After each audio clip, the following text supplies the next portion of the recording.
Dear student, आज हम आप लोगों के बीच में लेकर के आए हैं बायोलॉजी की क्लासेस। बायोलॉजी की क्लास में आज हम आपको पढ़ाएंगे सेल। सेल में एक छोटी सी यूनिट है, टॉपिक है, जिसका नाम है सेल डिस्कवरी, सेल थ्योरी और सेल साइटोलॉजी और व्हाट इज द सेल। ये 3-4 टॉपिक हम लोग देखेंगे और इसको देखने के लिए आप थोड़ा सा समझने का प्रयास करेंगे। जब हम बात करते हैं सेल डिस्कवरी की, तो सेल डिस्कवरी में सर्वप्रथम आते हैं आपके रॉबर्ट हुक साहब। रॉबर्ट हुक साहब आते हैं जो कि इंग्लिश में रहे हैं, और उन्होंने जब सेल की डिस्कवरी शुरू की तो सर्वप्रथम उन्होंने बार्क ऑफ ट्रीज देखा। ठीक है, जो ट्रीज होता है, ट्रीज के जो छाल होते हैं, छाल के जो बाहरी जो कवरिंग होती है, उस कवरिंग में उन्होंने बार्क देखा, बार्क लिया, बाहरी छाल लिया। उस छाल में जब उन्होंने सेल्फ डिजाइन माइक्रोस्कोप में स्टडी की, तो स्टडी करने के बाद पाया कि भाई ये तो छोटे छोटे यूनिट से बना हुआ है, और वह छोटा छोटा जो यूनिट था, जो कंपार्टमेंट था, वह बिल्कुल हनी के कम लायक था। जो मधुमक्खी का छत्ता होता है, मधुमक्खी के छत्ते के जैसा था बेटा। तब उन्होंने देखा कि यह जो मधुमक्खी का छत्ता है, वह मधुमक्खी का जो छत्ता है छोटे छोटे कंपार्टमेंट में डिवाइड है। अब हुआ क्या, छोटे छोटे कंपार्टमेंट होने के नाते इन्होंने इसको एक लिटिल रूम दिया, लिटिल रूम का नाम दिया, और इस लिटिल रूम को नाम बाद में इनका नाम सेल्स पड़ा। ठीक, यह आपकी हो गई लिविंग सेल की बात। फिर आते हैं एंटोनी वान लीeuwenhoek।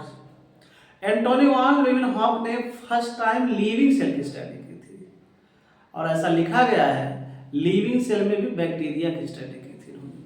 बैक्टीरिया को सर्वप्रथम आइडेंटिफाई किया गया था, और ये कब किया गया था, तो आप कहेंगे कि सर 1674, और जो रॉबर्ट हुक ने डिस्कवरी की थी वह 1665। ठीक, आते हैं हम इस चीज को बोर्ड पे समझते हैं। तो हम आपसे कह रहे हैं कि जो हमारा टॉपिक है वह बेटा सेल है, और यह सेल टॉपिक है या चैप्टर है, और इसके अंतर्गत हम लोग पढ़ेंगे सेल की डिस्कवरी पढ़ेंगे। Cell discovery first time Robert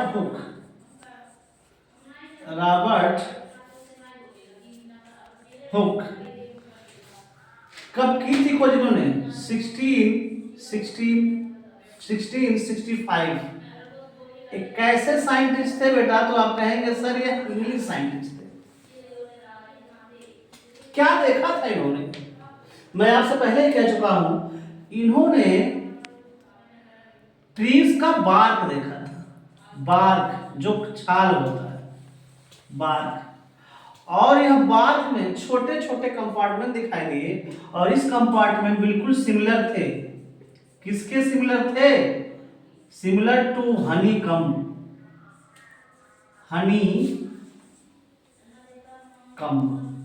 आप लोग जानते होंगे हनी कम मतलब होता है मधुमक्खी का छत्ता, और इस हनी कम के स्ट्रक्चर को इन्होंने कहा कि these are the smaller compartment,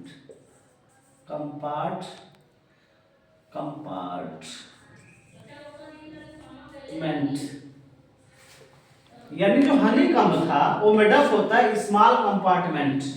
ठीक है, और जिसको इन्होंने सेल कहा। अब स्मॉल कंपार्टमेंट में जो एक छोटी इकाई थी, स्मॉल यूनिट थी, उसी को इन्होंने सेल बोला, या इसका मतलब होता है little room. This is the little room. यह कौन सा हब है? ये रॉबर्ट साहब हनीकॉम्ब में छोटे छोटे कंपार्टमेंट दिखाई दिए, उस कंपार्टमेंट की यूनिट को, यानी छोटे कंपार्टमेंट की यूनिट थी, स्मॉल यूनिट थी, उसको सेल कहा गया। सेल का मतलब होता है लिटिल रूम। ठीक। उसके बाद एक साहब आते हैं एंटोनी वॉन लीवेनहॉक। यह जिसकी डिस्कवरी करते हैं उसको बोला जाता है non living discovery, non living cell की डिस्कवरी, नॉन लिविंग सेल। ठीक।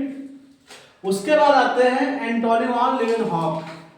एंटोनी वॉन लीवेनहॉक आते हैं और वह डिस्कवरी करते हैं बैक्टीरियल सेल पर और प्रोटोजोआ सेल पर। देखो Antonie van Leeuwenhoek, Antonie van Leeuwenhoek 1674, ठीक, डिस्कवर्ड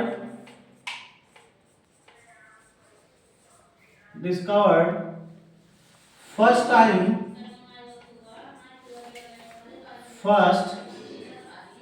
टाइम लिविंग सेल। और लिविंग सेल में बात करते हैं तो इसमें मतलब आता है बैक्टीरिया। बैक्टीरिया की खोज की इन्होंने, सम प्रोटोजोन्स की खोज की। ठीक। और इस तरह से इन्होंने लिविंग सेल की डिस्कवरी की थी। लिविंग सेल की डिस्कवरी की थी, living cell. This is the discovery of living cell. Clear. एक बार मैं आपको फिर रिव्यू करता हूं। इसमें मैंने आपको बताया कि आज का आपका टॉपिक सेल है। सेल को आपको पढ़ने के लिए इसकी डिस्कवरी देखनी पड़ेगी। इस डिस्कवरी में आपसे कहा गया कि फर्स्ट टाइम रॉबर्ट हुक ने 1665 में, जो कि इंग्लिश साइंटिस्ट थे, उन्होंने बार्क ऑफ ट्रीज से उन्होंने नॉन लिविंग सेल की डिस्कवरी की। और फिर उन्होंने कहा कि अगर हम बार्क सेल को देखते हैं, बार्क स्ट्रक्चर को देखते हैं सेल विजन माइक्रोस्कोप में, तो ये सिमिलर होता है हनीकॉम्ब के, जो मधुमक्खी का छत्ता होता है उसके समान होता है। और उसमें बहुत छोटे छोटे स्मॉल कंपार्टमेंट दिखाई देते हैं। उसके स्मॉल यूनिट को या उसके कंपार्टमेंट स्मॉल यूनिट को इन्होंने कहा सेल।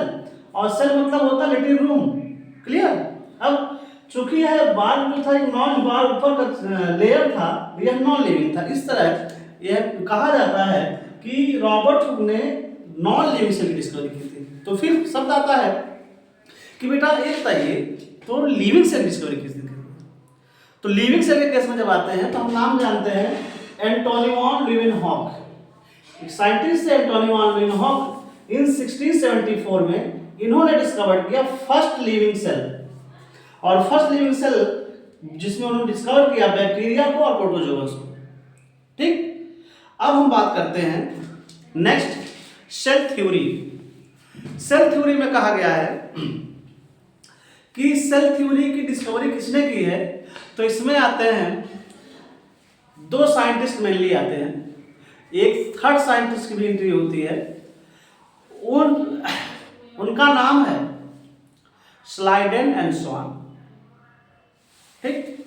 स्लाइडेन और स्वान साहब ने सेल डिस्कवरी का सेल थ्योरी का श्रेय जाता है। ठीक। इन्होंने कहा कि संसार में जो भी सेल, चाहे वह प्लांट सेल हो चाहे एनिमल सेल हो, all cells are composed of a cell. all part of the plant and animals are composed of the cell, and all organisms and non-living things is made up of the cell. And second, cell is the structural and functional unit of life. लेकिन यहीं पे आपको रुकना होगा, सोचना होगा कि ये दो टर्म स्लाइडेन और स्वान ने बता दिए। स्लाइडेन और स्वान ने दो चीज बता दी कि ठीक है बेटा, बढ़िया, अच्छी बात है कि हमने कहा कि cell all plant and animal body are made up of the cell. दूसरा इन्होंने कहा कि cell is the structural and functional unit of life. लेकिन एक साहब थे रुडाल विर्चो ने कहा कि all cells arises from pre existing cell. ठीक, यही बहुत आश्चर्य की बात हुई कि जो स्लाइडेन थे और स्वान थे बताने में कदापि नहीं दिलचस्पी लिया, बता ही नहीं पाए कि सेल आया कहां से। लेकिन रुडाल विर्चो ने बताया कि all cells arises from pre existing cell, यानी आज जो सेल आप मिला है, आज आपके पास है, वह पहले से उपस्थित सेल से उसकी ओरिजिन हुई है।